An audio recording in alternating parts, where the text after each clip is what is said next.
同じようなスピードで投げてもちょっと進んじゃうっていうのは同じ速さで投げるっていう技術が必要なんですが、同じ速さで投げてどこまで進んでどこまで曲がるのかっていうのをまず比べなきゃいけないんですね。それを実は5番目のチームの、ね、5番目フィスって呼ばれる人が大会とかに行くとナイトプラクティス、夜のうちに石を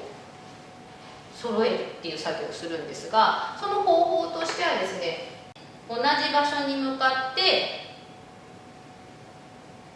できるだけ同じ速さで何とも同じように投げていきます。こういうふうにですね。これのデータを取ります。例えばこういうふうになったり、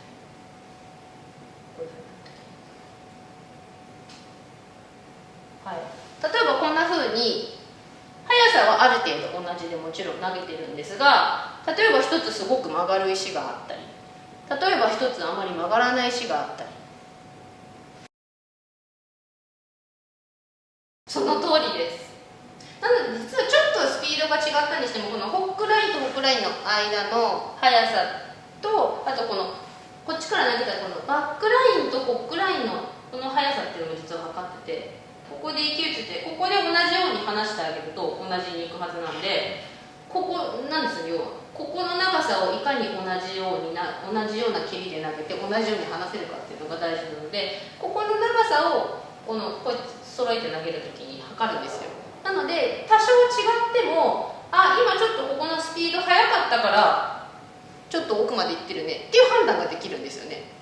なのでここを測ることによってちょっとね、ここが違ったとしても、じゃあこれとこれ揃ってるねとかっていう判断できる。だからそれを何回かやって本当に揃ってるのかみたいなのを確かめるっていうのがプラクティスなん